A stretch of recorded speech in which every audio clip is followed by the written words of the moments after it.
Bueno, este es el relato de cómo cambié de ser evolucionista a creacionista. Es una historia muy difícil para mí de relatar y es siempre un pesar para mí relatarla. Así que si tartamudeo un poco aquí al comienzo, me tienen que disculpar. No me gusta desempolvar todo este pasado. Pero hay ocasiones en las cuales es importante hacer ver cómo Dios ha conducido en la vida de una persona. Así que tengo que empezar esta historia desde el comienzo, desde su comienzo.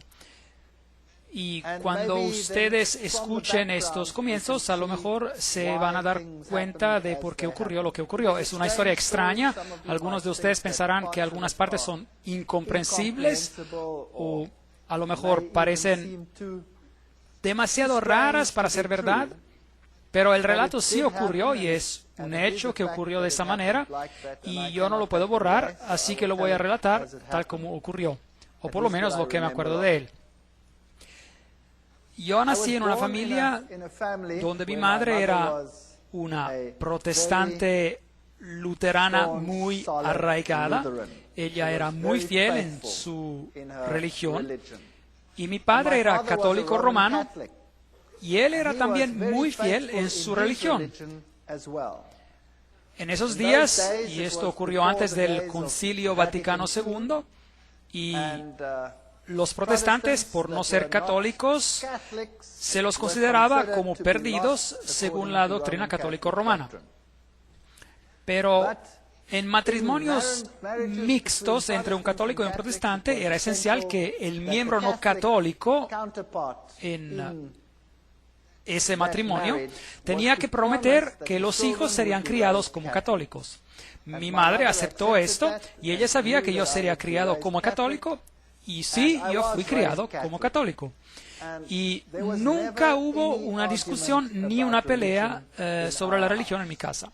Mi padre y mi madre se respetaban mutuamente y mi padre tuvo algunos problemas con la iglesia por un tiempo a causa de su matrimonio, pero los arreglaron y después de esto no hubo ningún problema sobre la religión que volviera a surgir en nuestro hogar. Y cuando aún era joven, como entre 7 u 8 años, mi madre se enfermó y le diagnosticaron cáncer. Y le dieron poco tiempo de vida. Ellos dijeron que ella tenía más o menos de 3 a 4 meses de vida, pero ella era una señora muy fuerte y logró sobrevivir por más de o menos 4 años. Ella murió cuando yo tenía 12 años. Pero esos 4 años fueron años muy, muy miserables, muy difíciles. Ella sufrió más que cualquier otra persona que yo haya conocido personalmente. Y ella perdió una tras otra parte de su cuerpo.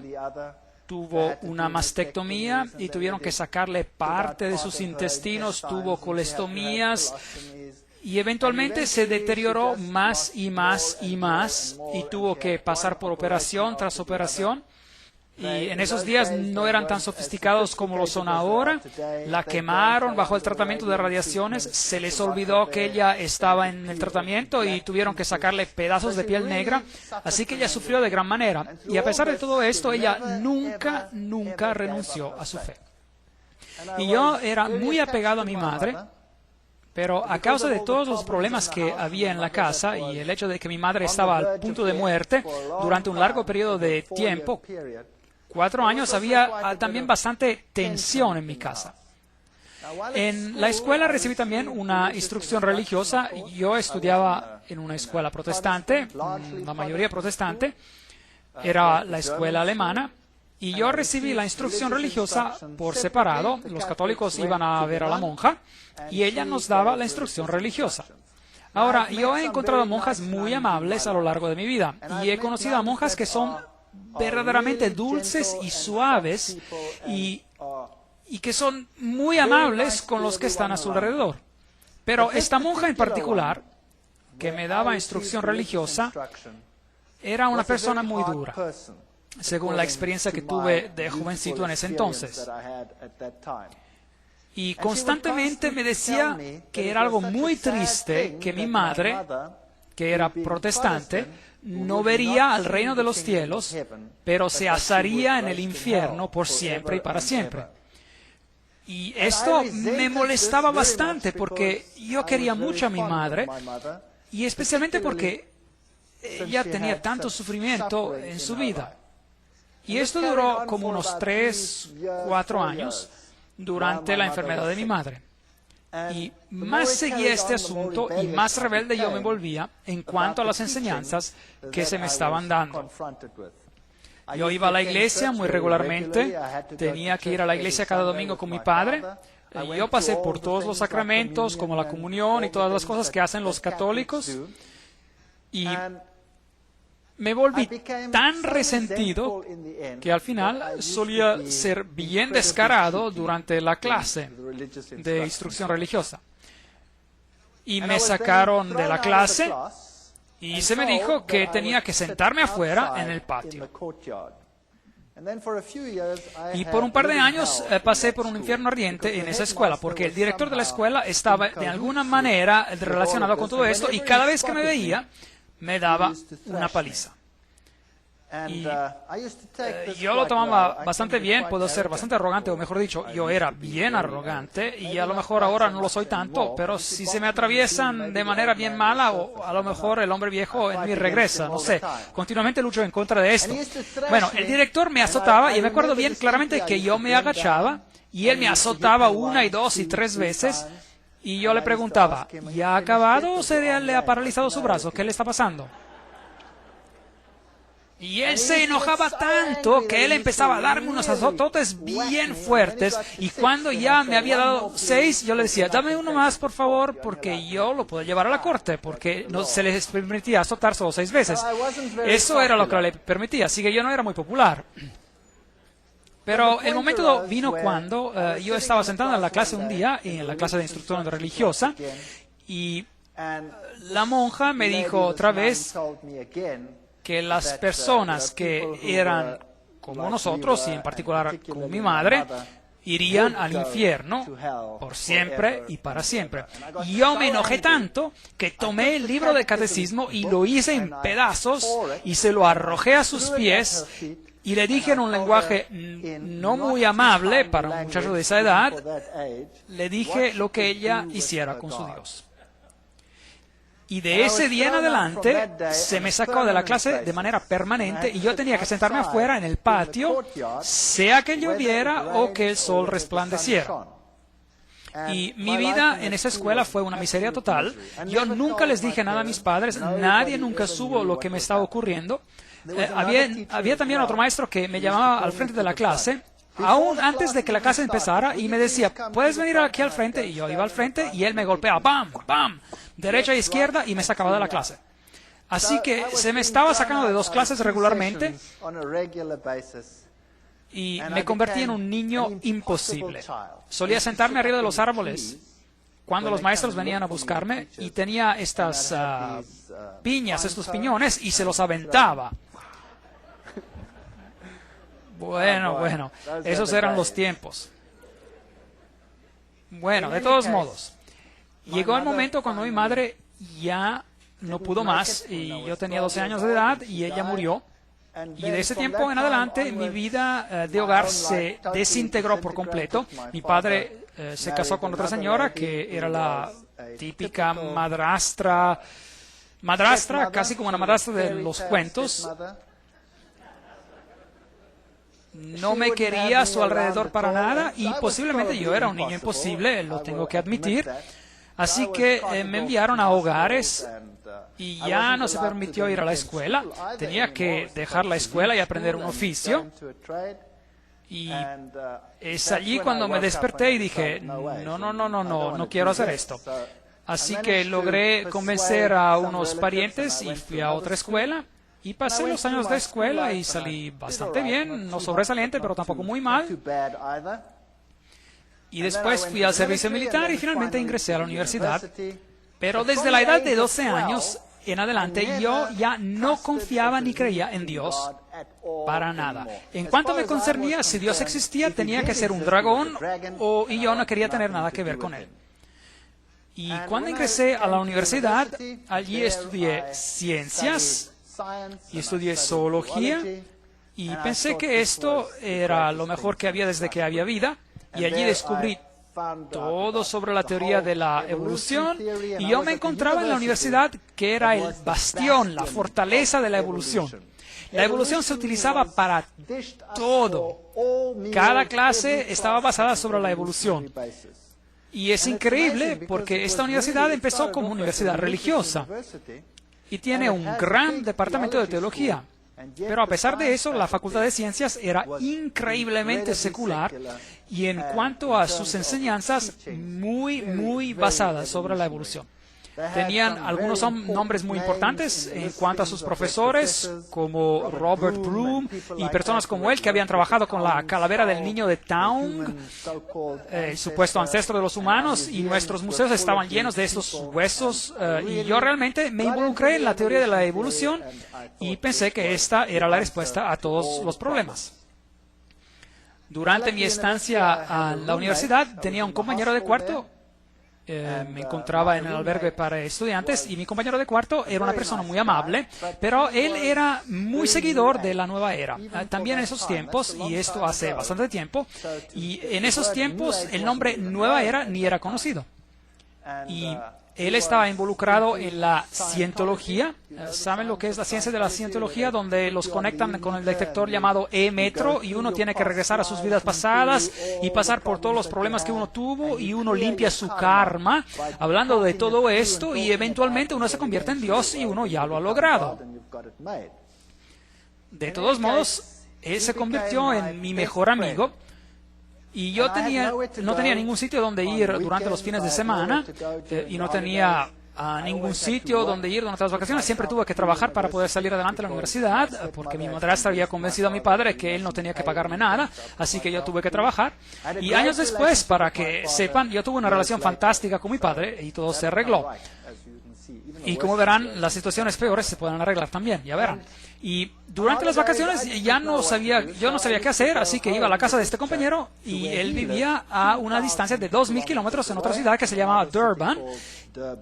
Y cada vacación yo me iba a la casa de él porque yo no tenía ningún lugar donde ir. Y allí yo conocí a mi, entre comillas, compañera de cuarto de hoy en día, es decir, a mi esposa, que era su hermana. Ella es mucho mejor compañera de cuarto de lo que él nunca fue. Y ahora les tengo que contar algo del pasado de ella. Ahora, ustedes saben que por qué yo era ateo, porque yo no creía en nada, había aceptado la teoría de la evolución y se había convertido en la respuesta a todos mis problemas. El pasado de ella era totalmente diferente. Su padre, en sus tiempos jóvenes, trabajaba para un periódico y se lo enviaba para investigar todos los acontecimientos raros del ocultismo en el país. Así que él trabajaba para este periódico y tenía su equipo de colaboradores y todo el equipo como cámaras infrarrojas y todo lo que se necesita, y él iba por Sudáfrica para investigar un acontecimiento raro tras otro. Él era muy escéptico y no creía en nada de esto, creía que era todo un gran chiste y que las sesiones de espiritismo eran una gran broma y una gran falsificación. Y mientras seguía asistiendo reunión tras reunión, él se dio cuenta de que esto no era una broma. Cuando él empezó a investigar algunos de esos acontecimientos raros y él estaba preparando su cámara, y en esa sesión de espiritismo en particular, él estaba preparando las cámaras y siempre estaba a la búsqueda para ver si habían escondido micrófonos, etcétera, y algo lo agarró. No había ninguna persona que lo agarrara, pero alguien o algo lo agarró y lo golpeó de tal manera, tan fuerte, que tenía un golpe, un chichón grande como un huevo en su cabeza, y fue afortunado de poder escaparse aún en vida. Cuando a alguien le pasa algo así, uno no empieza a pensar, bueno, había un micrófono escondido que me dio un golpe. Así que él se encontró en situaciones que eran tan raras, situaciones en las cuales él más tarde se involucró. Situaciones como en la casa en la cual se había mandado a dormir al niño y los zapatos del niño regresaban caminando por el cuarto. Y en otra situación, con un bebé recién nacido que gritaba de manera histérica, y cuando los padres ingresaban a su cuarto siempre lo encontraban puesto arriba del armario, y ese es un recién nacido, fuera de su cama y arriba del armario, y corrían hacia él y justo lograban agarrarlo en los brazos antes de que se estallara al piso. Así que él fue a esa casa y selló cada una de las ventanas y puso sus guardias afuera porque él pensó que alguien estaba haciendo una broma pesada, y él mantuvo todo cerrado y se puso a la espera. Y asimismo el bebé empezó a gritar y él corrió hacia el cuarto, y el bebé estaba arriba del armario y justo llegó tiempo para agarrarlo antes de que cayera al piso. Y hubo otras ocasiones cuando en una cierta casa excremento humano volaba por la casa, y él estaba sentado en esta casa y empezó a ventear, y el excremento humano empezó a estrellarse en contra de las paredes. Acontecimientos muy, muy raros, brujería de la peor. Había una casa que era plagada, acosada por un babuino que venía a destrozarlo todo. Un babuino es un chango, un mono grande, y este mono destruía todo y aterrorizaba a la familia y nunca podían atraparlo. Y luego un día le dispararon mientras entraba, y el mono se fue corriendo hacia afuera, y ellos siguieron las manchas de sangre y llegaron hasta el frente de la casa, y allí estaba tumbado uno de sus trabajadores muerto. Uno de sus trabajadores muerto. Así que esta era la típica brujería africana, así como se encuentra en África, en algunos lugares hasta la fecha.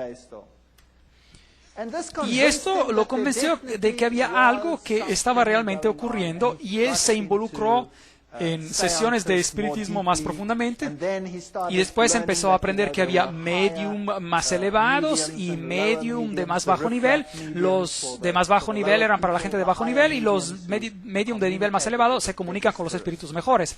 Y así fue como él se involucró en este tipo de actividades, y eventualmente él se involucró en el movimiento de la nueva era y logró alcanzar un nivel muy elevado en este movimiento.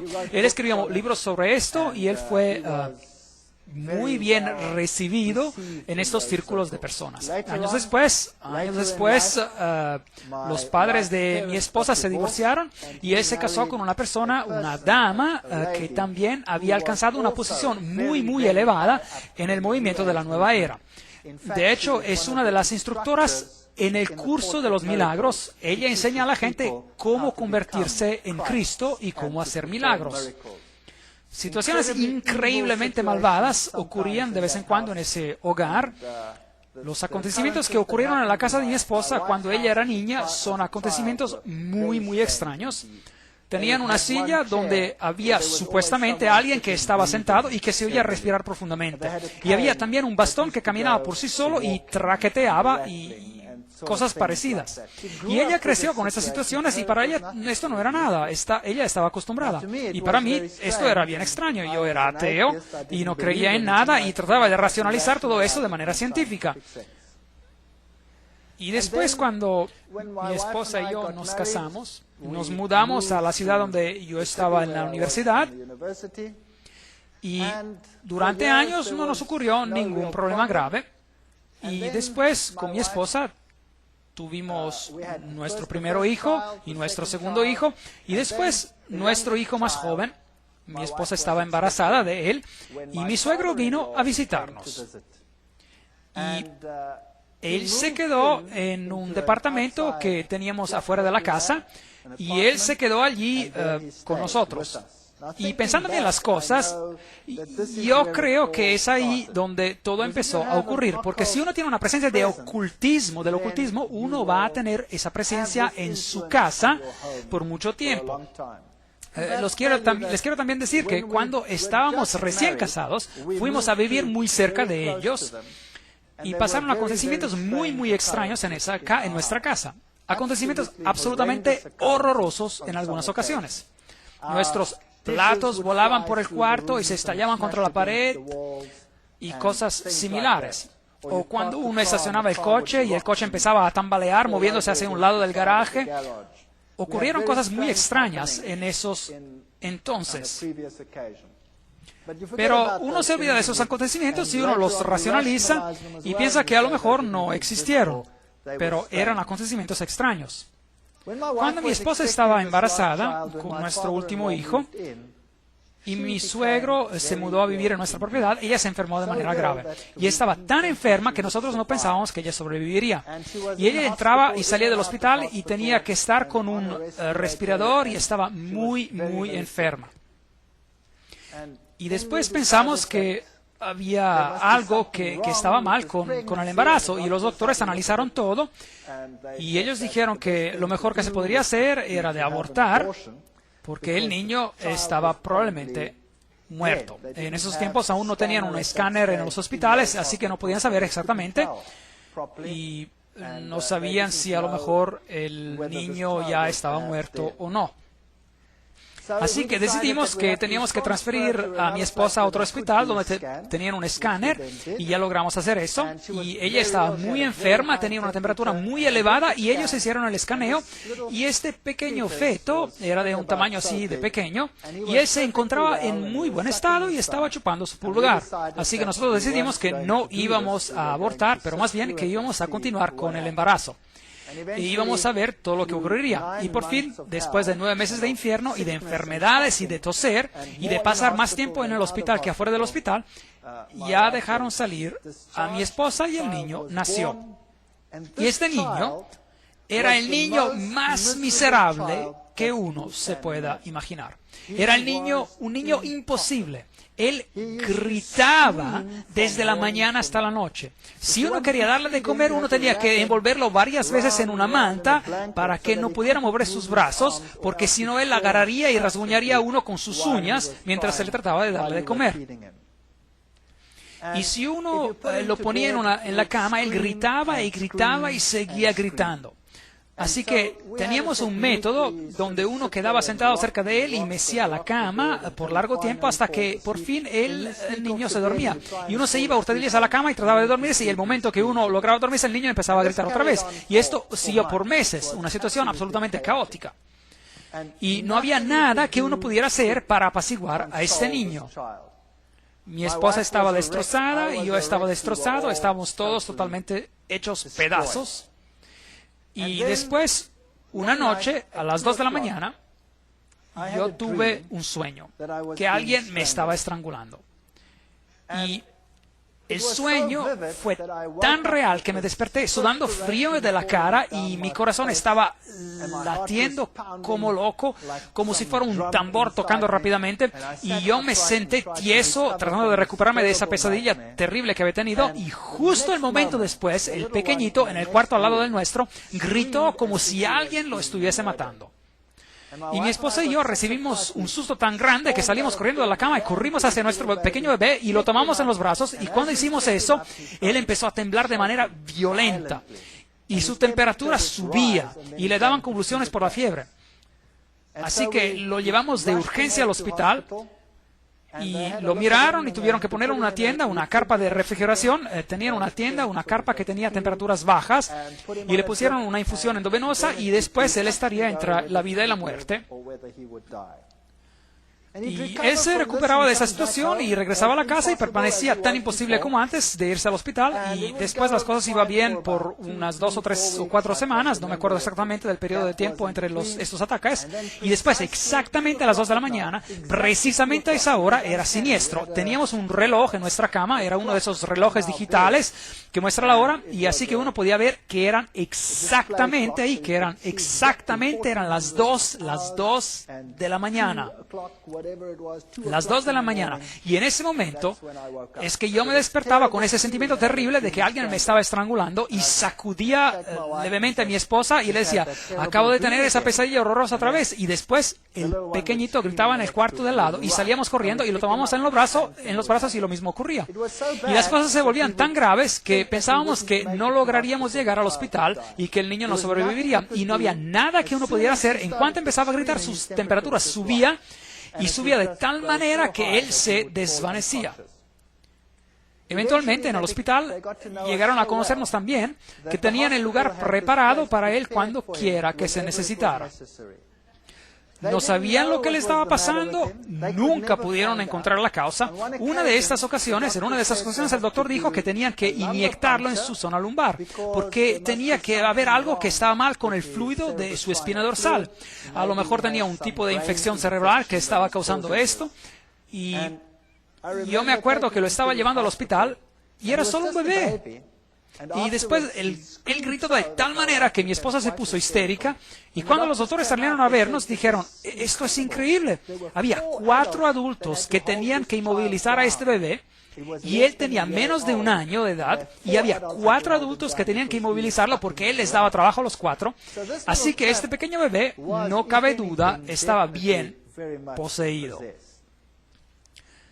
Y uno lo puede racionalizar si esto ocurre una vez y si esto ocurre 2 veces, pero si esto sigue ocurriendo por semanas y por meses sin parecer terminar, que exactamente a las 2 de la madrugada uno tiene una experiencia en un cuarto y inmediatamente después hay un grito en el cuarto de al lado, pues la ley de la estadística nos dice que no importa cuán ateo uno sea y no importa cuán científico uno pueda que ser en cuanto a este asunto, los 2 acontecimientos tienen que estar conectados. Y yo estaba sentado en el hospital un día y mi esposa y yo nos turnamos para estar con el pequeñito y él se encontraba en una situación muy grave y esto ya había ocurrido innumerables veces y allí yo me encontraba en el hospital y estaba corrigiendo asignaturas y me acuerdo de esto como si fuera ayer, estaba corrigiendo esas asignaturas y de repente en esta tienda, en esta carpa de refrigeración, el niño empezó a temblar y empezó a tener uno de estos ataques y arrebatos en su cama. Y corrí y llamé a la enfermera y lo tomé en mis brazos y él temblaba de tal manera que arrancó las infusiones que tenía en el cuerpo. Ahora, el niño había tenido tantas infusiones intravenosas que no podían ya encontrar venas para inyectarlo en sus brazos o en sus piernas, así que le tenían que poner las infusiones en su cabeza. Y el niño tembló de tal manera que las infusiones se arrancaron de su cabeza y ahora yo tenía el niño con este ataque y la infusión que se había arrancado de su cabeza y la vena que se había roto por completo y la sangre que se le corría por la cara. Y era un cuadro tan horrible que me enloquecí, no podía soportar semejante situación. Y por fin se calmó el bebé y lo regresaron a la carpa y le pusieron otra vez la infusión y él sobrevivió esa noche. Pero esa noche, sentado allí, yo me dije a mí mismo, ¿qué puedo hacer? No existe ayuda médica, no hay nada que nos pueda ayudar y los 2 accidentes tienen que estar conectados. ¿Y dónde iba yo a poder encontrar ayuda para resolver esta situación? Y como el dicho va, una vez católico, católico para siempre. Y mientras estaba sentado allí, esa noche, en ese hospital, reflexionando sobre estos asuntos, las imágenes de la Iglesia Católica y su poder sobre los demonios y la película El Exorcista que acababa de salir, y pensé, a lo mejor puedo regresar a mi antigua iglesia y pedirles que me ayuden. Así que tomé la decisión que haría esto porque no tenía otra salida y el día siguiente me fui a la Iglesia Católica y el sacerdote católico estaba sentado en un cuarto y me acuerdo bien también del detalle, tenía una copa ahí, una botella de brandy y no estaba muy sobrio. Y yo fui hacia él y le dije, yo soy católico romano, pero no asisto a la iglesia. Pero tengo un problema. Y él me preguntó y dijo, bueno, ¿cuál es su problema? Él era muy amable. Y yo le dije, bueno, usted sabe, yo soy un ateo y un científico y no quiero hablar de esto como si, bueno, como no estuviera a la altura. Bueno, tengo un problema en la casa. Y él me pregunta, bueno, ¿qué tipo de problema? Bueno, es un problema sobre acontecimientos extraños en mi casa. Y él dijo, oh, no. Yo no quiero tener nada que ver con eso. Y él me dijo, eso no es mi campo. Déjeme su nombre y su número de teléfono y lo vamos a contactar. Y así que le di mi nombre y número de teléfono y todo lo que le dije es que tenía acontecimientos extraños en mi casa, es todo. Y yo salí de allí y dije, bueno, eso fue una gran ayuda, muchas gracias. Y no había permanecido mucho tiempo en la casa cuando recibí una llamada de teléfono por parte de otro sacerdote. Y este sacerdote se escuchaba muy sofisticado. Y me preguntó si yo quería encontrarlo en un monasterio allí cerca. Así que fui al monasterio y allí vi a un hombre anciano. Y su aspecto se veía tan impresionante y me impactó de manera muy grande. Me dijo que me sentara Y después, él empezó a relatarme a mí cuál era el problema en mi casa. Y yo me quedé a boca abierta. Si hubiese habido una mosca en el cuarto, hubiera entrado directamente en mi boca. Y él me dijo que había un problema en mi casa y que Satanás estaba tratando de matar a mi hijo y que nosotros estábamos siendo aterrorizados. Y yo le dije, bueno, sí, eso. ¿Y cómo sabes usted? Yo no le he relatado esto a ninguno. Y él me respondió, no se preocupe de cómo yo sé de esto. Y yo sé también que el problema de su casa es tan grave que tomará los niveles más elevados de acción para que nos libremos del problema. Y también vamos a tener que dar una misa en su casa. Y después me dijo, es ilegal para mí dar una misa en la casa. Para dar una misa en una casa privada, yo necesito el permiso del obispo para hacerlo. Y ya lo he recibido. Aquí está. Y allí estaba el permiso firmado del obispo para dar una misa en mi casa. Él sabía de antemano lo que iba a acontecer, él sabía de antemano que necesitaba la autorización y todo ya estaba arreglado antes de que yo ni siquiera le dijese de qué se trataba el problema. Ahora, esto me dejó totalmente impresionado. Pues yo le dije, muy bien, usted puede venir a mi casa y puede hacer todo lo que necesita hacer, pero yo tengo un problema, porque yo soy un ateo y yo no he asistido a la iglesia. Y ahora usted va a dar una misa y va a hacer todas estas cosas en mi casa y usted sabe, yo me he portado mal durante todos esos años. Y él dijo, bueno, pero de seguro usted no va a permanecer ateo ya. Y le pregunté, ¿y qué hay de mi esposa? Ella ni es católica. Ella pertenece a la iglesia reformada holandesa. Y él dijo, no hay problema. Así que él vino y habló con mi esposa y mi esposa se quedó tan impresionada como yo. Ella se quedó muy impresionada y él me dijo, llévenme por la casa. Y lo llevamos por la casa y cuando llegamos al cuarto del pequeño, de repente empezó este hombre a caerse.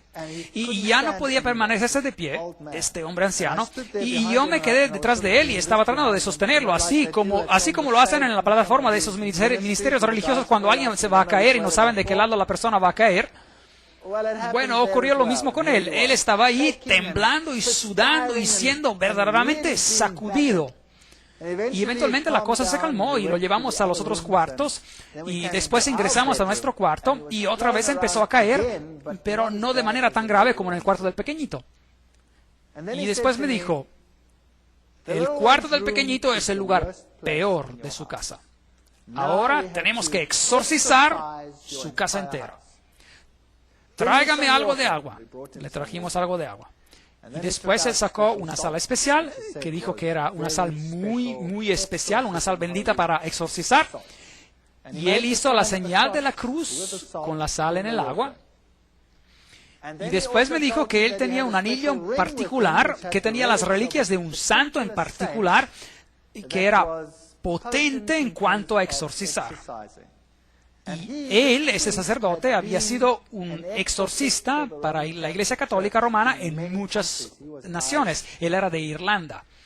Y después agarró este tazón de agua bendita que había preparado y pasó por cada ventana y puerta de la casa y tomó de esta agua y dibujó una cruz en cada ventana. Y claro, cuando el agua evapora, queda como quiera un marco muy ligero de una cruz en la ventana.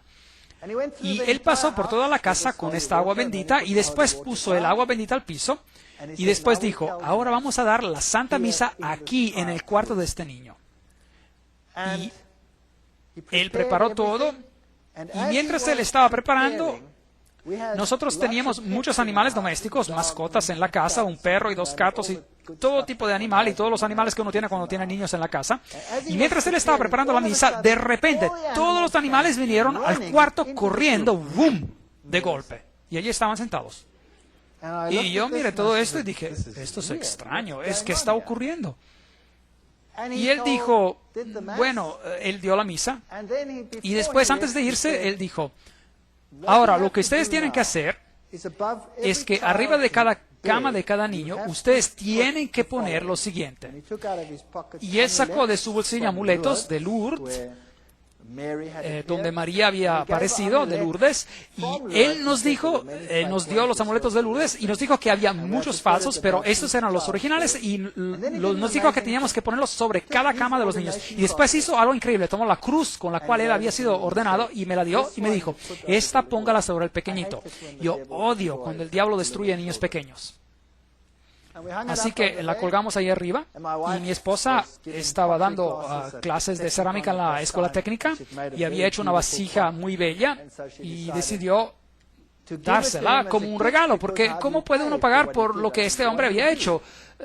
¿Qué puede hacer uno? Así que ella le dio esto como regalo. Y él dijo, este regalo es tan precioso, yo lo voy a dar a las monjas que se encuentran en un cierto monasterio donde ellas jamás salen a ver la civilización. Y después se fue. Y esa noche estábamos muy ilusionados. Tomamos al niño pequeño y él estaba bastante contento y no estaba gritando como era usual, y lo tomamos y le dijimos que era la hora de ir a la cama, y cuando eso ocurría se volvía una fiera, pero ahí estaba contento él. Y lo pusimos en su cama, y él estaba apenas empezando a dar sus primeros pasos, y lo pusimos a la cama, y el niño, cada vez que lo poníamos a la cama, siempre había hecho lo siguiente: se había puesto en una posición fetal, y es decir, se hacía bolita y empezaba a golpear y a gritar y a ponerse totalmente rojo y a volverse totalmente loco. Y esa noche lo pusimos a la cama y se acostó de espalda y se rió. Y extendió sus brazos de esta manera y empezó a hacer los sonidos de que los niños pequeños hacen, como gu gu, y se durmió. Y por primera vez en su vida durmió durante toda la noche. Y la noche siguiente también durmió durante toda la noche. Y la noche siguiente, y la noche siguiente, y la noche siguiente, y la siguiente semana, y el siguiente mes. Y ahí estaba yo, el científico ateo testarudo, que lo sabe todo. Y había paz y calma en mi hogar. Y después me di cuenta de que yo no lo sabía todo, para nada. Y ahora me dije, ¿y ahora qué voy a hacer? Aquí hay un problema muy grave en mi casa, y la iglesia resuelve el problema. Ahora, ¿voy a ignorar lo acontecido o voy a decir, existe un Dios y yo tengo una responsabilidad hacia ese Dios? Y por varios meses yo luché con este pensamiento, verdaderamente luché interiormente, y mi esposa también luchó con esos pensamientos, y después dije, no tengo otra elección, yo tengo que regresar a la iglesia. Afortunadamente mi primer hijo había llegado a la edad donde tenía que atender las clases para la comunión, y esto me dio una excusa para ir a la iglesia. Así que fui a la iglesia, y allí había un par de estudiantes en esta pequeña villa universitaria, y ellos me dijeron, ¿qué hace usted aquí? Y yo les dije, bueno, mi hijo tiene que frecuentar para prepararse a la comunión. Y yo empecé a ir a la iglesia, y me involucré bastante en la iglesia nuevamente. Cada domingo, fielmente, todos íbamos a la iglesia. Y mi esposa empezó a decir que así tenían que seguir las cosas. Así que ella también frecuentaba la iglesia, aunque no se involucró tanto como yo. Y porque había tanta armonía en la casa, ya nos volvimos más relajados. Y un día estaba sentando y pensé, esta casa necesita un cambio. Y como típico hombre de chepe alemán, le dije a mi esposa, ¿sabes? Si hiciéramos esto y esto y el otro, podríamos hacer algo con nuestra casa. Y subí arriba al ático para ver exactamente cuáles eran los muros maestros, y después agarré un mazo y derrumbé todo lo que no me gustaba. Y así decidimos reestructurar toda la casa, y eso fue lo que hicimos. Había logrado ahorrar algo de dinero, y en ese entonces no tenía ningún problema grave. Así que remodelamos prácticamente toda la casa. Y durante ese proceso yo tuve que ir a ver a un hombre que trabajaba para trabajar en mi cocina. Y por entonces aún no estaba verdaderamente involucrado en la iglesia, aún estaba en ese estadio donde decía, bueno, si no sé lo que ocurre, pero vamos a ver. Bueno, y este hombre que iba a trabajar en la cocina vino a verme y me dijo que yo camino con el Señor, me dijo. Y aún me acuerdo de bien de haber pensado, oh, por favor, aquí está otro que camina con el Señor. Y yo le dije, muy bien, usted camine con el Señor. Yo estaba bastante descarado, pero bueno, usted camina con el Señor, pero yo quiero la cocina arreglada, ¿está bien? Y él dijo, bueno, sí, está bien, pero puedo darle esto. Y él me dio un panfleto, un folleto. Y bueno, él era una persona amable, así que yo me quedé allí con el panfleto y yo lo puse en un cajón y dije, bueno, lo voy a leer después. Y después él acabó de poner la cocina y la casa se acabó de remodelar, y después, cuando todo eso se había acabado, yo empecé a regresar a la iglesia. Y esto siguió por un periodo de un año y yo fielmente iba a la iglesia regularmente. Y yo siempre estaba sentado allí el domingo de la mañana y me asombraba de todas las cosas, bueno, de todo lo que yo sabía que estaba ocurriendo en la Iglesia Católica. Y otra vez volví a estudiar el catecismo acompañando a mi hijo en el estudio del lo mismo, y me pregunté sobre el mismo ritual que ocurría una vez y otra vez todo el tiempo. Y ustedes saben, la hostia que se levanta y el cambio de pan a la divinidad y la pequeña cajita con la luz roja donde Dios se encontraba. Y me empecé a preguntar por qué Dios quería las mismas cosas una y otra vez. Y por qué Él estaba satisfecho con el mismo ritual una y otra vez. Pero yo estaba convencido que esta era la verdad. Yo estaba convencido que el catolicismo era el representante de Dios aquí en esta tierra, porque había resuelto el problema en mi hogar. Pero yo quería conocer a ese Dios. Y yo quería saber lo que significa tener una relación con ese Dios. Y consideré el movimiento carismático. Ellos tenían los derrumbados por el Espíritu, y me pregunté, a lo mejor es eso lo que uno necesita para saber que Dios existe, porque yo en realidad no lo siento, no sé dónde está. Pero por otro lado, yo siempre había sido muy escéptico hacia todo esto y siempre hablaba de estas personas que necesitaban su muleta de la religión. Y después un día estaba sentado en el salón de clase y estaba dando una clase a un grupo de estudiantes del primer año. Y de hecho ya había hablado con esas sacerdotes sobre la evolución, y la Iglesia Católica había dicho, claro que existe la evolución, no hay ningún problema con esto. Así que yo no tenía ningún problema con eso tampoco, así que podía seguir con mi creencia en la evolución y al mismo tiempo creer en Dios. Este era un arreglo muy bueno. Y estaba dando clase a estos estudiantes de primer año, y estaba dando una clase fuertemente basada sobre la teoría de la evolución. Y una joven se levantó en una clase de estudiantes de primer año, y eso toma valor, en frente de 350 estudiantes, y una joven dama se levanta en mi clase y me dice, disculpe. Yo le digo, sí, ¿cuál es el asunto? Disculpe, lo que usted está diciendo está en contra de mis creencias. Lo que usted está diciendo es una mentira. Yo creo que Dios creó los cielos y la tierra. Él es el creador del universo. Bueno, yo casi exploté. Yo la destruí con palabras, me burlé de ella y la acabé. Ella se sentó y empezó a llorar allí en mi clase, y yo me dije a mí mismo, muy bien, trabajo bien hecho. Y después acabó la clase y todos los estudiantes se quedaron muy impresionados con toda mi elocuencia y todo lo que había demostrado en el pizarrón, y cómo yo había comprobado cuán ridícula era la idea de que esta joven había expresado. Y después regresé a mi oficina y ¿ustedes se acuerdan de que hubo una pregunta antes sobre la conciencia? ¿Se acuerdan? Bueno, esta voz pequeña no me dejaba en paz, la conciencia, y seguía diciéndome qué hombre mezquino y malo yo era. Y cómo podía yo, en frente de todos, atacar y humillar de tal manera a esta joven. Y yo me sentía muy mal por lo que había hecho, y mi conciencia no me daba reposo. Y no sabía qué hacer con esos sentimientos, así que como típico católico me dije, bueno, ahora en la ida a la casa para almorzar, nunca vivimos lejos de la universidad, así que siempre iba a la casa para almorzar. Bueno, yo voy a pasar a la iglesia por la iglesia católica y me voy a sentar allí un rato, y espero que así ese sentimiento se vaya. Así que me fui con mi coche e ingresé a la iglesia y me senté allí, y estaba cerrada la iglesia. Bueno, la puerta estaba abierta y se podía ingresar a un par de bancos, pero el altar estaba completamente cerrado porque ladrones habían estado robando.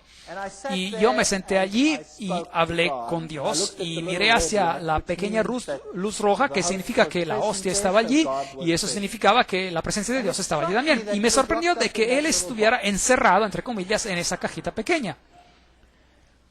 Y después me quedé sentado por un largo rato y estaba torturado en mi mente, estaba pasando por una tortura mental, y me dije a mí mismo, Dios tiene que estar aquí porque Él ha hecho cosas tan maravillosas en mi vida.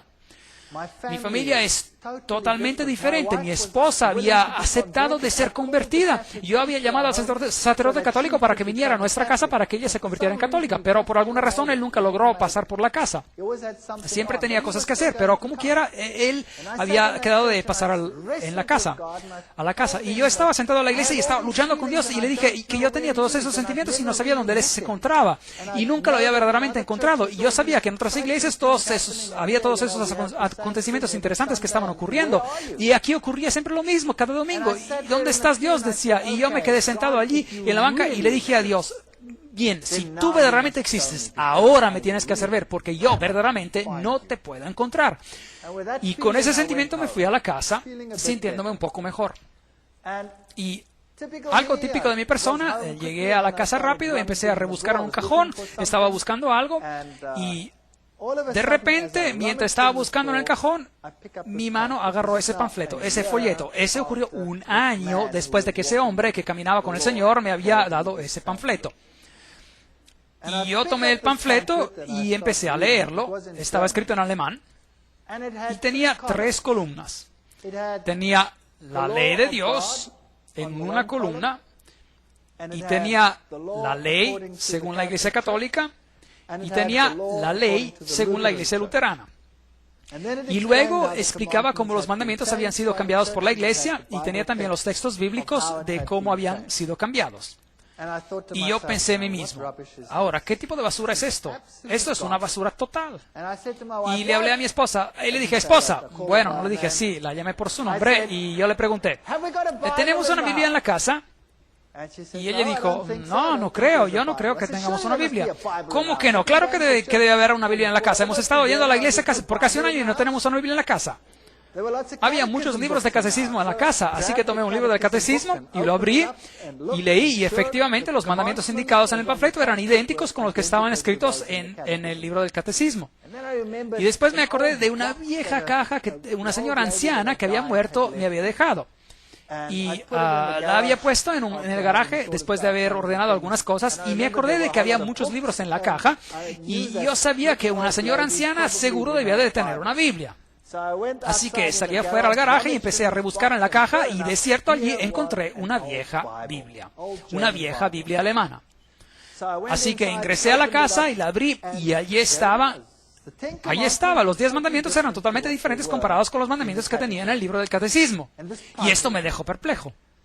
Así que después de un año llamé al hombre que construyó mi cocina, al ebanista, y le dije: ¿usted se acuerda de mí hace un año? Y usted me instaló una cocina. Y él me dijo: ¿sabe qué? He tratado de llamarlo todo el día. Tenía este sentimiento que tenía que llamarlo y no sé por qué. ¿Qué está pasando?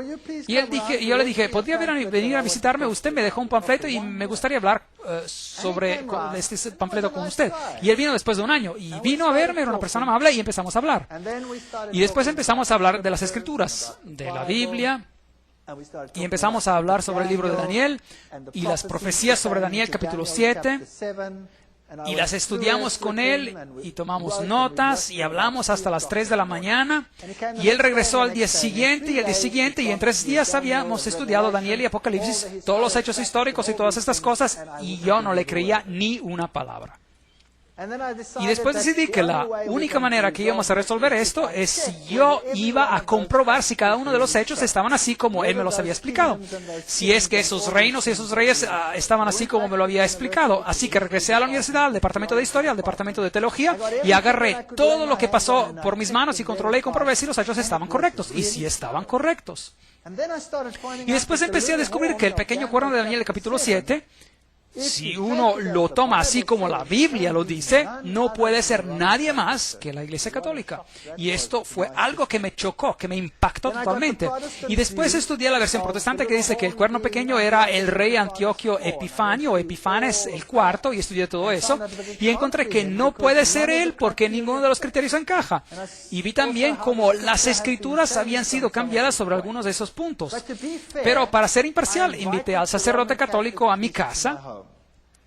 Y le pregunté: ¿puede por favor venir a visitarme a mi casa? le tengo que hablar sobre un asunto. Y él vino, y mi esposa estaba presente, yo estaba allí, y tomé la Biblia, y tomé los capítulos en Daniel, y se los mostré en detalle, y le mostré los cambios de los mandamientos y todas estas cosas.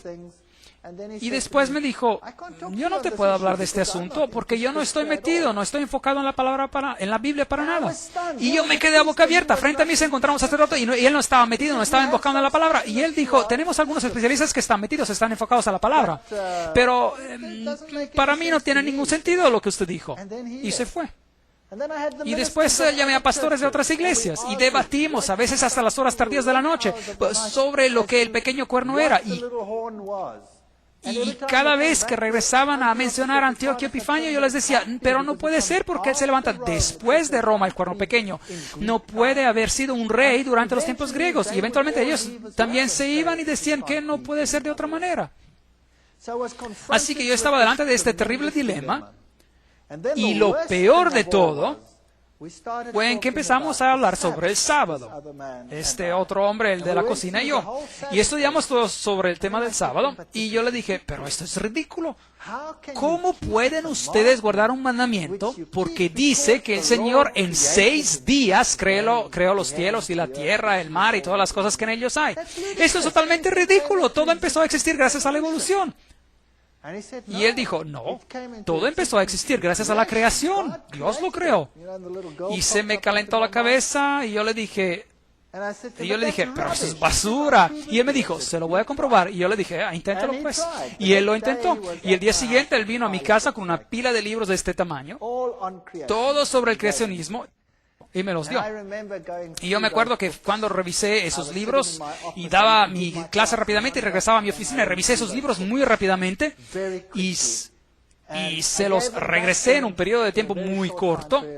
Y aquí están sus libros, le dije. Y él me preguntó, ¿y qué opina? Y yo le dije, nunca he leído tanta basura en toda mi vida. Y él me dijo, no se preocupe. Y me trajo otra pila como la primera.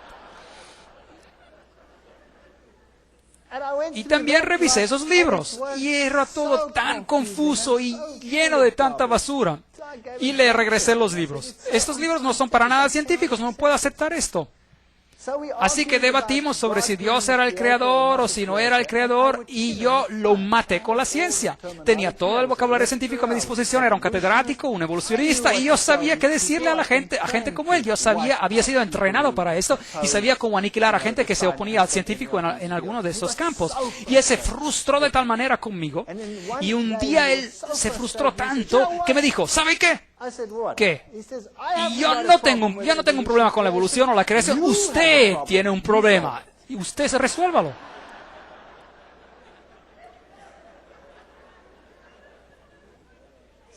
Así que ahora me tocaba a mí. Yo tenía la sartén por el mango. Al mismo tiempo, los acontecimientos extraños habían empezado a ocurrir otra vez en mi casa. El pequeñito otra vez tenía esos momentos miserables cada vez que era la hora de acostarlo. Y otra vez se volvió gruñón y gritón y todo el resto. Y también nos dimos cuenta de que cada vez que teníamos un momento de paz, mi esposa y yo estudiamos las Escrituras como nunca. No les puedo describir cuánto las estudiábamos. Yo desgasté una Biblia en 2 meses, la tuve que tirar porque ya estaba totalmente desgastada y se estaba deshaciendo. Y mi esposa estaba estudiando y ella tenía un problema increíble con esa idea del sábado. No tenía sentido, parecía tan loca. Y nadie al trabajo sabía lo que me estaba ocurriendo. Y un día fui al trabajo y la secretaria en mi departamento vino a verme y me dijo, tengo algo para que usted lea. Y me dio un montón así de alto de documentos. Y cuando los revisé en un momento que tenía libre, vi que era un largo documento en contra del sábado y que había sido escrita en contra de los adventistas del séptimo día. Y esto me sorprendió mucho porque nadie en el trabajo sabía lo que me estaba ocurriendo. Saben, un científico nunca admitiría que ahora está hablando o pensando sobre la religión. Eso sería ridículo. Mis colegas eran todos ateos. Y yo tomé esto y pensé, ¿y ahora qué hago con este documento? No tengo tiempo con esto. Yo estoy ahora con el problema de la evolución y la creación. Así que le pasé el documento a mi esposa y le dije, aquí hay material, revísalo y a lo mejor encontramos una salida de todo esto. Y ella de manera meticulosa estudió cada punto y era un documento bien gordo, bien espeso, escrito en contra del sábado. Y mientras que yo estaba luchando con el asunto de la evolución y creación, ella estaba luchando con este asunto. Y después un día me dijo, sabes, he analizado cada uno de los puntos que tienen en el documento y cada punto lo he comparado con la Biblia y cada vez encuentro que ese documento son las palabras de hombres y la Biblia dice otra cosa. Así que ese documento ahora me ha convencido que el sábado tiene que ser correcto. Eso es algo, imagínense, un documento escrito en contra del sábado le comprobó a ella que el sábado era de hecho muy importante y correcto. Pero yo seguía con mi problema. Un problema muy grande y no podía aceptarlo, y yo no iba a guardar un día por una creación que había tomado 6 billones de años y no 6 días literales. Así que me tocaba a mí, y en ese momento todo empezó a enloquecerse otra vez en mi casa. Y cuando tomábamos la Biblia, el pequeñito se volvía histérico. Y cada vez que teníamos un momento de tiempo libre, el niño se volvía histérico. Y eventualmente el niño agarró una botella de vino. Nosotros habíamos estado bebiendo vino y la rompió. Y yo no me encontraba en el cuarto en ese momento, pero escuché que se había roto un vidrio.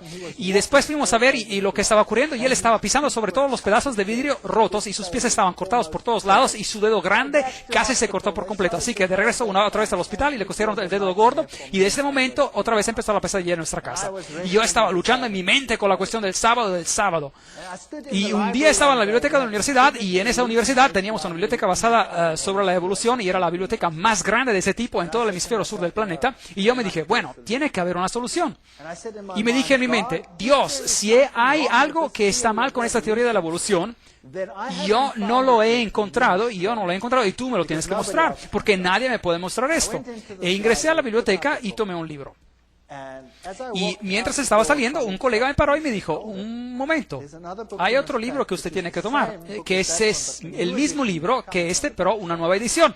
Y se encuentra en los estantes interiores. Algo raro. Bueno, así que yo fui a la sala interior y tomé esa edición también. Y así que con los 2 tomos me fui a la oficina y empecé a leer. Pero empecé a leer los 2 al mismo tiempo. Y mientras estaba leyendo uno, la vieja edición decía que hay un problema muy grande con los cetáceos, con las ballenas, porque aparecen de repente en el registro fósil y totalmente formados, y no hay evidencia de que uno dio origen al otro. La nueva edición del libro envolvía todo esto en términos científicos y decía, los cetáceos tienen un origen antiguo y evolucionaron de este y este y este y este, etcétera, etcétera, etcétera. Y examiné el libro modelo tras modelo, y la edición antigua admitía que había un problema en el modelo teórico y la nueva edición nunca admitía que había un problema. Y es allí que empecé a pensar, un momento, hay algo que no está bien aquí. Hay algo que no está claro aquí. Y cada vez que ingresaba en la biblioteca, como que cada vez un milagro ocurría. Sacaba un libro y exactamente el próximo libro que sacaba decía lo opuesto sobre el mismo tema. Y en corto tiempo tenía un gran montón de libros con estos ejemplos. Y en ese entonces estaba dando clases sobre la genética y empecé a pensar sobre esto. Y después empecé a analizar este asunto de la genética, de la misma manera como lo hemos hecho en las conferencias sobre el creacionismo. Y empecé a pensar bien cuáles son los problemas. Y me dije, déjeme ahora de manera objetiva sentarme y considerar cuáles son los problemas. Y produjo una lista tan grande de problemas que me dejó sorprendido. Y hay algo que me tiene que haber ayudado, porque la lista de problemas era tan grande que parecía increíble. Y después una noche estaba sentado en la casa y el pequeño otra vez se portaba de manera imposible. Él se fue a la cama y nosotros también nos acostamos, y a las 2 de la mañana tuve una pesadilla. Me estaba estrangulando y el pequeñito dio un grito al momento después y nosotros corrimos hacia él y lo mismo ocurrió. Pero él no se enfermó tanto como para que lo lleváramos al hospital, solo tuvo una fiebre muy alta y pudimos controlarla de una manera u otra en la casa. Y después contacté al ebanista, el que me había puesto a la cocina, y le dije, ¿sabes? Hay algo verdaderamente raro aquí. Yo sé que según la Biblia, que este sistema, el sistema romano católico, no puede ser el sistema de Dios. Pero habíamos tenido este problema y no le quería contar sobre esto. Y bueno, después le dije como a medias, pero no le conté todo. Y él me dijo, no se preocupe, vamos a orar. y el problema se paró. Y una semana después volvió a ocurrir otra vez, a las 2 de la madrugada. Y lo que había ocurrido, sin que yo supiera, él había reunido a un grupo de personas y él les había pedido que oraran a las 2 de la madrugada, que se levantaran, así que ellos ponían sus despertadores regularmente y se levantaban y oraban por una familia que ni tampoco conocían. Y tuvimos una paz total, donde pudimos estudiar nuestras Biblias con paz y calma. Y después una noche, una de las damas que oraban decidió que, bueno, ahora ya iban bien las cosas porque se tenía que levantar. Y no se levantó. Y eso volvió a ocurrir. Ahora, pensando atrás, Dios no necesitaba la oración de esa persona, pero había lecciones en esta experiencia que serían importantes para mí. Que Dios quiere la unidad entre su pueblo y todos tienen que estar unidos sobre un asunto. Así que esa fue una lección para ellos y también para nosotros. Y después llegué al punto donde yo sabía que no podía quedarme entre dos opiniones para siempre. O esto es la verdad, y lo había estudiado y verificado, había buscado a profesores que me hablaran sobre el significado en griego de esto, el significado hebreo de esto otro, había averiguado los hechos históricos, había estudiado las profecías, no había otra manera en la cual todo esto tuviera un sentido lógico. Había estudiado lo que las otras iglesias habían dicho al respecto y no tenía sentido. Y yo sabía que había que tomar una decisión. No había otra salida. Y yo decidí que sí lo iba a hacer. Iba a decidir a favor de esto. No importaba cuán aislada y rara me pareciera ser esta iglesia. La primera vez que mi esposa vio adventistas, se puso a llorar. Comían de manera tan rara, eran tan diferentes a como éramos nosotros. Y me acuerdo que el hombre me dijo, ¿no quieren venir a uno de nuestros servicios de culto? Y yo dije, es domingo, ese es mi día libre. Yo me paseo en la camiseta de jeans y chanclas. Y no voy a ir a ninguna iglesia a no ser que vaya exactamente así como soy. Porque si yo iba a la iglesia católica me iba en jeans y camiseta y chanclas. Y él dijo, bueno, está bien, venga. Así que fui a la iglesia adventista y me senté en el fondo y vi a todas estas personas con sus trajes y sus corbatas y me disgusté. Y todos me miraron, pero se portaban de manera amable conmigo. Y cosas extrañas como esa. Y no me gustaba el cuadro. No me gustaba cómo se veían tan diferentes a comparación con todos los otros. Mis amigos eran tan rudos y hacían bromas pesadas y todo tipo de cosas. Y estas personas eran tan diferentes. Mi esposa se puso a llorar cuando los vio. Y dijo, no quiero ese estilo de vida. Yo quiero mi antiguo estilo de vida. Nosotros solíamos sentarnos al borde de la piscina a beber cerveza y contar chistes. E invitábamos amigos y teníamos fiestas y cosas parecidas y ellos eran tan diferentes. Es como la diferencia entre el día y la noche. Y uno cree que nunca va a poder ser feliz allí. Y ella lloró y lloró y lloró, pero sabía que de todos modos tendría que regresar. Y después, un día, decidí que ya no soportaba la situación en el trabajo con todas estas enseñanzas sobre la evolución y otra cosa extraña ocurrió. La cabeza del departamento me pidió liderar, de ser el líder de un grupo de discusión sobre la evolución con los estudiantes de posgrado dentro de unas 2 semanas. A todos les tocaba y a mí me hubiera tocado dentro de unos meses, pero algo ocurrió y anticiparon mi turno. Y ahora yo tenía un problema muy grave. ¿Voy a ingresar a ese grupo de discusión con mi boca llena de estar pretendiendo de ser lo que yo no soy? ¿O tomo mi posición en cuanto a lo que ahora creo? Y tenía un gran temor. Es increíble. Estaba tan atemorizado en cuanto a ese acontecimiento. Para perder la cara entre los colegas cuando uno ha sido lo mejor entre ellos es una experiencia muy dolorosa. Y decidí después de una fuerte lucha interior que tomaría mi posición, que sí lo haría. Mis nuevos amigos, que con el andar del tiempo se habían convertido en menos raros a mis ojos, estarían orando por mí mientras que yo lideraba esa discusión. E ingresé en esa sala de clase y todos los colegas de trabajo estaban sentados allí. Esta era una reunión para estudiantes de posgrado, así que todos los colegas estaban presentes y también todos los estudiantes de posgrado. Así que el formato de la discusión era de empezar con una presentación y después de tener este grupo de discusión sobre la evolución.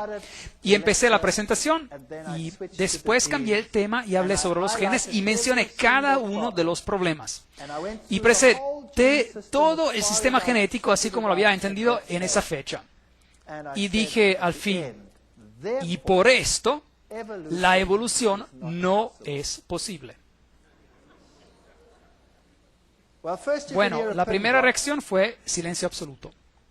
Y después se armó un alboroto total. Uno de mis colegas se puso totalmente rojo de la cara y empezó a gritarme a lo loco, y espuma empezó a salir de su boca, literalmente con el enojo total. Era algo increíble. Y después, uno de los estudiantes, una joven, es interesante ver cómo ocurren estos asuntos, una estudiante destacada, ella se levantó y dijo, quiero decir algo. Y miró a todos los profesores y dijo, cuando yo vine a esta universidad, yo creía en Dios. Yo tenía una buena vida, yo tenía una buena relación con Dios. Y ahora yo no creo en nada ya. He perdido mi fe, mi vida se está desboronando y ustedes me han privado, me han quitado mi fe. Y ahora el Dr. Feit está dando esta presentación y me ha mostrado ahora que ustedes me han estado engañando. ¿Se pueden imaginar qué ocurrió en ese departamento? Ese fue el fin. Mi vida ya no valía ni un centavo en cuanto a mi credibilidad científica. Había dejado de ser. Cuando caminaba por la vía, mis colegas se daban la vuelta y caminaban por el otro lado. Y en ese momento decidí que sería imposible para mí de seguir. Y después tuvimos una reunión especial donde se decidió que la base de toda enseñanza tiene que ser la evolución. Y claro, yo no podía estar de acuerdo. Así que decidí dar mi carta de despido. Así que me despedí. Y la cabeza del departamento me dijo, bueno, usted no puede hacer eso de esta manera. Yo tenía muchos estudiantes y era bien popular entre los estudiantes. Y la mayoría de los estudiantes de posgrado estaban bajo mi supervisión.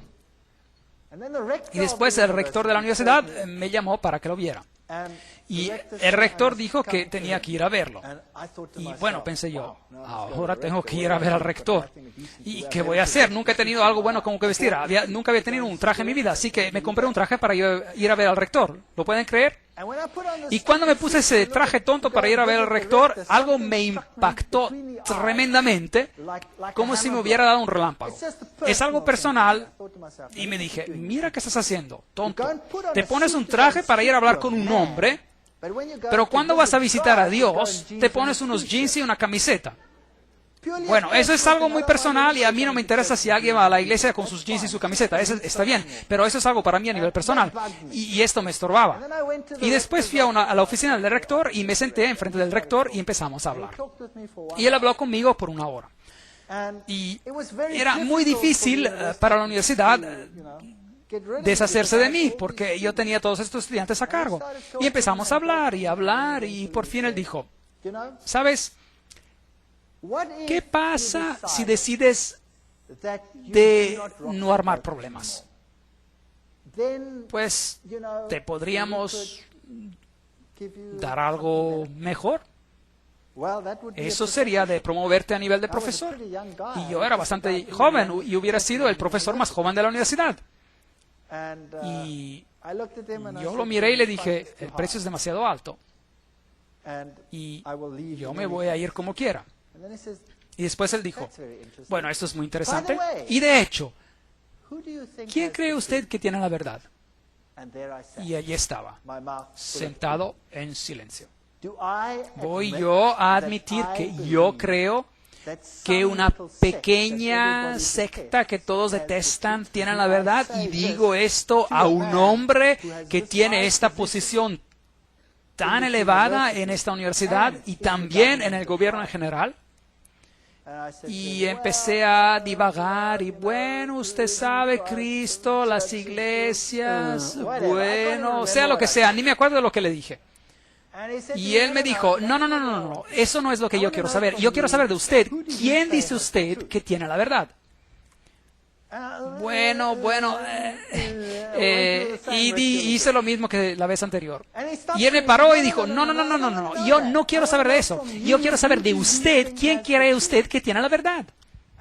Y empecé otra vez con lo mismo y dentro de mi cabeza escuché ese gallo cantar. 3 veces pensé,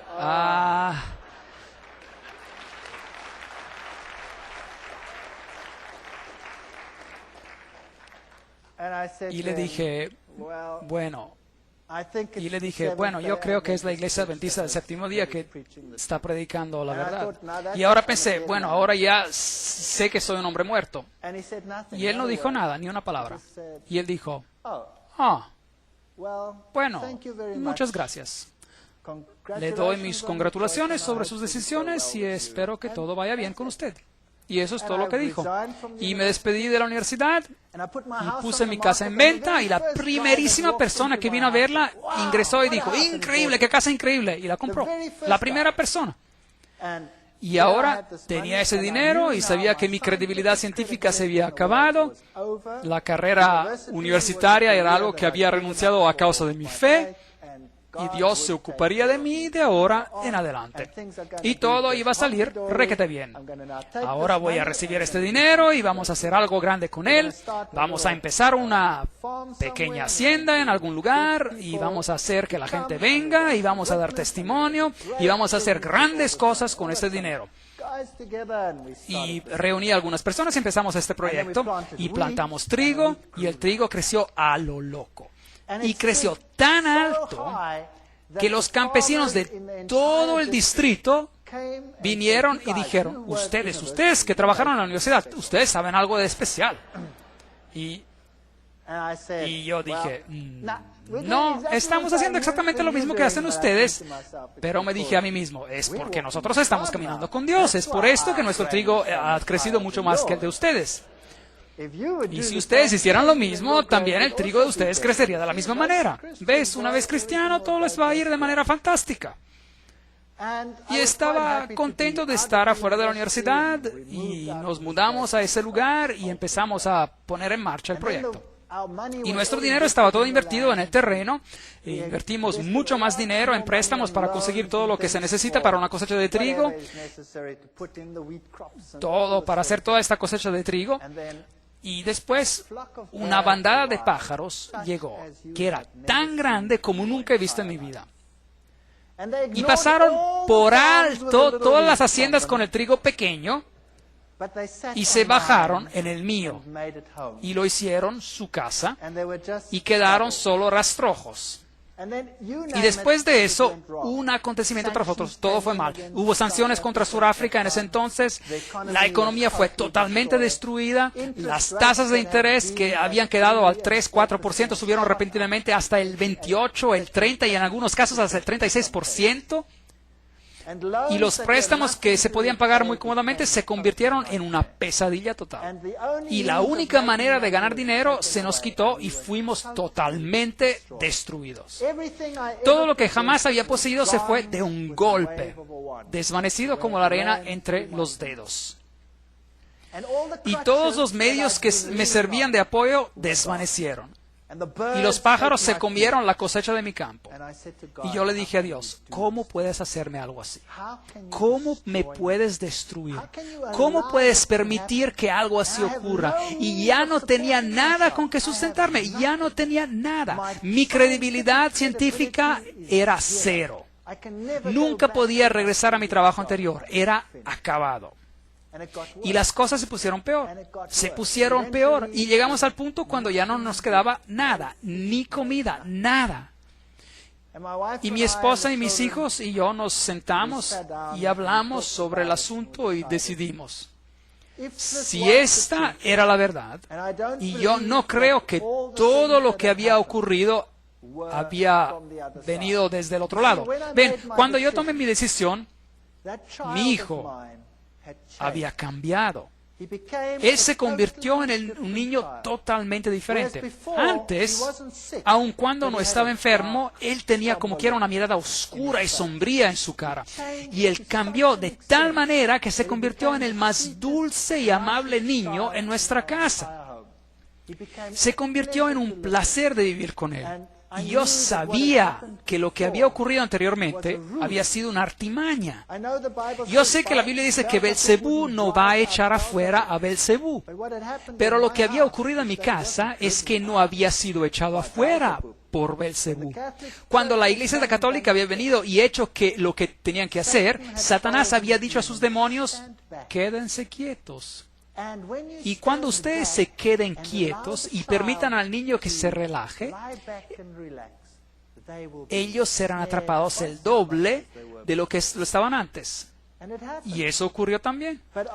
Pero después de que tomamos nuestra decisión, este niño fue sanado totalmente. Él es el niño más espiritual de todos mis hijos. Y él es tan diferente que yo sabía que esto tenía que ser de Dios. Era algo totalmente diferente. Otra cosa interesante que ocurrió fue ese mismo sacerdote católico, después de todo ese tiempo, más de un año había pasado, totalmente de sorpresa, mientras estaba luchando con esa decisión, me llamó por teléfono. Y yo respondí al teléfono y dije, hola. Y él dijo, yo soy el padre tal y tal. Y yo dije, es bien raro, ¿por qué me llama? Y él me dijo, ¿sabe usted sobre su padre que está muerto? Su padre está teniendo problemas grandísimos en el purgatorio. Es verdad, eso es lo que él me dijo. Y yo le dije, pero ¿cómo sabe usted? Y había estudiado en la Biblia sobre qué pasa cuando uno muere y sabía lo que ocurría, así que le pregunté, ¿y usted cómo sabe? Y él me dijo, las monjas que nunca ven al mundo, los del otro lado le han dicho que su padre está teniendo problemas y él está teniendo problemas por causa suya. Y será bien que usted regrese a la iglesia rápidamente. Y será mejor que usted empiece a orar y dar misas para que este problema se resuelva. Y yo le dije, muchas gracias por la información. Y me acuerdo de haber colgado el teléfono y de haber pensado, diablo, has llegado demasiado tarde, demasiado tarde. Ese hombre era un hombre amable y él está engañado, yo lo sé.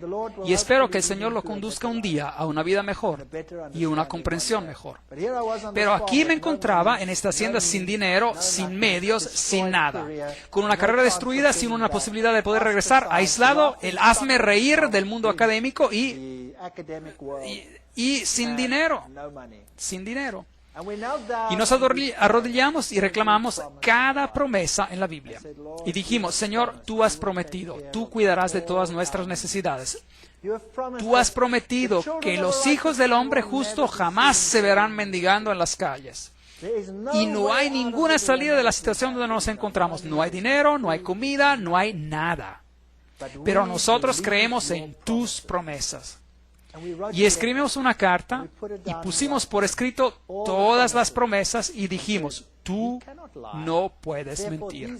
Y es por eso que esas promesas tienen que ser por nosotros. Y si nuestra vida es destruida y nuestra hacienda es destruida, pues así sea, tiene que haber algo más que tú tienes planeado para nosotros. Y después fuimos a la cama. Y el día después, a las 8 de la mañana, el teléfono sonó. Y un profesor de otra universidad me llamó. Y dijo que uno de sus colegas tenía un problema muy grave y tenía que dejar la universidad y tenía que tomar un permiso prolongado de ausencia por un año. Y necesitaban que alguien lo reemplazara de inmediato y el campo que se necesitaba enseñar era exactamente el mismo en el cual yo estaba. Y yo le dije, bueno, ¿qué quieren que haga? Y él dijo, bueno, usted podría venir a dar las clases. Y yo le dije, pero ¿sabe usted y qué hay de...? Y él dijo, no se preocupe, en cuanto usted permanezca en lo científico no hay problema, no importa, vendría y haría esto para nosotros, estamos en un problema y necesitamos a alguien. Y sabemos que usted está libre. Y yo dije, bueno, muchas gracias, sí, es una buena idea. ¿Y cuándo empiezo? Y bueno, tenemos que pasar todo por las puntas probablemente en 3 meses. Y yo dije, muy bien, muchas gracias, y colgué. Y dije, intento muy bueno, Dios, pero dentro de 3 meses yo voy a estar muerto porque no tengo nada que comer. Yo estaba tan deprimido. Y después, como unos 20 minutos y una media hora después, el teléfono suena otra vez. Y es la misma persona. Y él me dice, hay algo de raro que acaba de ocurrir. Y yo pregunté, ¿qué pasó? Fui a la oficina del rector para que él firmara estos documentos para empezar el proceso de contrato. Y él me dijo, no tengo tiempo. No tengo tiempo para tener a las juntas, para llamarlas y dar comienzo a este proceso. ¿Qué es lo que usted necesita? Y le expliqué lo que yo necesitaba y que tengo que reemplazar a alguien. Y él dijo, ven aquí, yo lo firmo. Y asigna a la persona y ya puede venir mañana si quiere. Y yo dije, increíble. Así que, ¿cuándo comienzo? Y era un día jueves. Y él dijo, ¿el lunes? Usted empieza el lunes. Y yo le dije, ¿empiezo el lunes? Y yo me encontraba en el otro pequeño pueblo y tenía una hacienda y había vacas y estaba en bancarrota. ¿Y quién iba a cuidar de estas vacas tontas en la hacienda? Y 10,000 otros problemas por resolver en un fin de semana. Imposible. Imposible. Y colgué el teléfono y dije a mi esposa, tengo un trabajo en la universidad, solo por un año probablemente, pero está bien. Por lo menos tenemos algo con que empezar, pero tengo que empezar el lunes y ¿quién va a cuidar del resto? Así que oramos y dijimos, Señor, tú tuviste una solución, seguramente tú que sabes todo tienes que tener las otras soluciones también. Y acabamos de terminar cuando alguien tocó a la puerta y una pareja joven llegó. Y esta pareja joven dijo que ellos eran campesinos en otro país al norte de Sudáfrica y eran adventistas del séptimo día. Y ellos habían estado trabajando para otro campesino y él les había dicho que si no estaban preparados para trabajar los sábados se tenían que ir. Y lo sacó del trabajo. Así que habían perdido su trabajo porque guardaban el sábado. Y el joven me dijo, no tengo dónde vivir, no tenemos dónde quedarnos. Y yo les pregunté, ¿les gustaría vivir en esta hacienda? Y ellos dijeron, sí, claro. Y yo les dije, yo no les puedo pagar nada. Y el joven dijo, está bien, usted no me tiene que pagar nada. ¿Podemos vivir aquí? Claro que pueden vivir aquí. Lo que ustedes vendan de la leche, eso lo pueden guardar para ustedes. Y yo pensé que pagaría el interés de todos los préstamos que tenía con mi salario y todo esto estaba resuelto en 24 horas. Había alguien en la hacienda que quería vivir allí sin recibir salario y cuidar de la hacienda y vivir de lo que sacaba, y yo tenía un trabajo en la universidad. Así que me fui a esta universidad y empecé a dar clases. Y por las primeras semanas no tenía salario, no había dinero. También otro milagro, durante ese mismo periodo encontramos una casa en el medio del mes y no tenía que pagar nada hasta el final del mes. Mis niños se fueron a la escuela y recibieron ropa para ir a la escuela, uniformes. En mi país había uniformes para ir a la escuela, toda la ropa y todas las medidas, y todos nos los pusieron a la cuenta hasta el final del mes. Pero no tenía ni un céntavo para comprar un poco de comida para seguir adelante. Y después ingresé a mi coche, y yo no cuento a las personas que me encuentro en un problema de dinero. Ingresé a mi coche y estaba conduciendo, y estábamos conduciendo con la última gasolina que nos quedaba, y mi hija dice, ¿qué es esto aquí?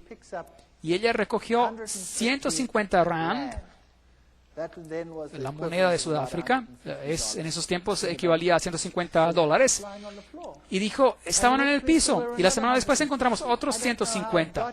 Yo no sé cómo llegaron hasta el coche, pero esto permitió que siguiéramos hasta que llegó mi primer salario. Y les puedo decir que esta es la verdad. Hubo momentos cuando pasamos por tiempos muy difíciles, cuando no teníamos casi dinero, todo mi dinero se iba para pagar intereses, y llegamos a momentos cuando se nos acababa todo y ya no teníamos comida para nada. Y me acuerdo un día estar sentado a la mesa sin comida, orando al Señor y dándole gracias por lo que íbamos a recibir, a comer, y esa es la verdad. Cuando sonó la campana de la casa y salimos y no había nadie, pero había una canasta llena de comida allí en el piso, y ese es un hecho. Les quiero decir algo. Si ustedes conocen al Dios vivo, a lo mejor el camino de ustedes no va a ser un camino de rosas. A lo mejor no tendrán lo mejor de todo lo que necesitan, pero su agua y su pan serán seguros, y Él cuidará de ustedes.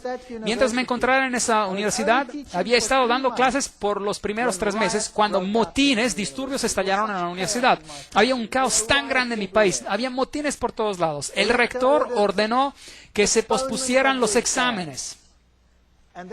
Y después ya no encajaban con lo que quedaba de tiempo. Y un día tuve que empezar temprano y todos mis exámenes cayeron en ese día.